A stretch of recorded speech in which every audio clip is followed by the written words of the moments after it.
Hey, Bear here. In 2012, J.C. Penney had a data problem, or so they thought. They had accurate data. They had a highly paid strategist. They had a clear hypothesis. Customers don't actually like coupons. They like the feeling of a deal. So they eliminated coupons.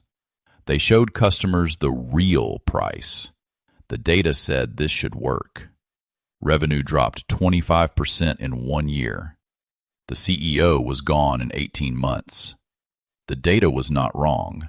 The question was wrong.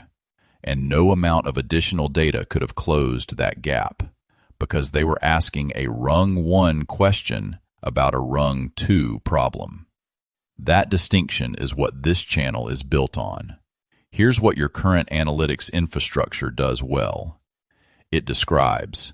It correlates. It predicts, based on the assumption that the future will resemble the past. Dashboards, regression models, machine learning, all rung-one, all answering the same class of question. What does the data show? That's genuinely useful, and it is completely insufficient for strategy, because strategy is not the act of predicting what happens next. Strategy is the act of making the future different from the past. And the moment you ask, what happens if we change something, if we reprice, if we restructure, if we enter this market, you have left rung-one entirely. Your analytics stack cannot answer that question, not because the data isn't good enough, not because the model isn't sophisticated enough, because it is a different kind of question, and it requires a different kind of instrument. J.C. Penney's analysts had the correlations right. Customers who paid full price did, in fact, show less price sensitivity than coupon users. What the data could not tell them was what would happen if they removed the coupon system entirely. That's an intervention. That's rung-two. And they ran the experiment on a live business instead of a causal model. That is the cost.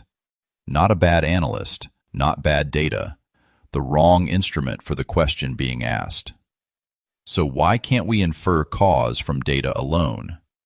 Judea, one of the most important mathematicians of the last 50 years, mapped this problem as a three-rung ladder.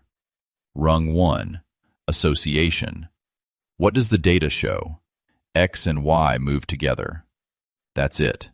Useful for diagnosis.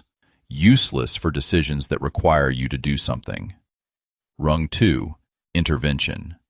What happens if we set X by deliberate action, not observe it, but change it? This is structurally different from rung-one. Not more data, a different question. The technical name is the do operator. The plain language is, if we pull this lever, what moves?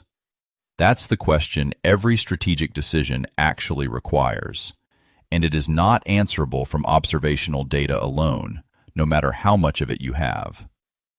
Rung-three, counterfactual.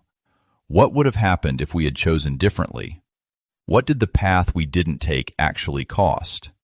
This is where accountability lives. Not did the initiative succeed, but what did we give up by not doing the other thing? Here's the implication most organizations haven't confronted yet. The cost of inaction is as measurable as the cost of action. If you have a causal model, you can put a number on the strategy you didn't pursue. Most boards never see that number. Living Models produces it. So how do we create causal models that accurately reflect domain experts' knowledge? Here's where most causal AI projects break down. A data science team builds the model. Domain experts are brought in at the end to validate it. This is the wrong order, because multiple completely different causal structures can be perfectly consistent with the same historical data. What resolves the ambiguity, what tells you which structure is actually true, is not more data. It's domain knowledge, the kind that comes from 20 years of operating inside a system. The person who builds the causal model controls what the organization can see. In the standard workflow, that person is the analyst furthest from the actual mechanism. Living Models inverts the order.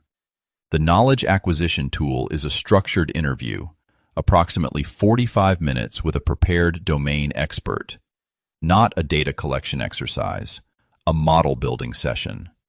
The expert doesn't need to know causal graph theory. They answer questions in temporal language. Which tends to move first? The system handles the translation. The output of that interview feeds a pipeline.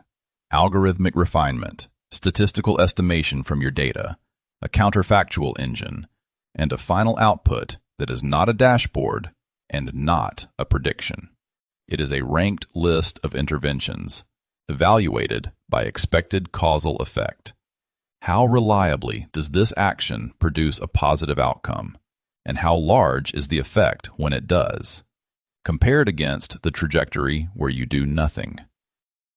That's the executive report. Not, here's what the data shows.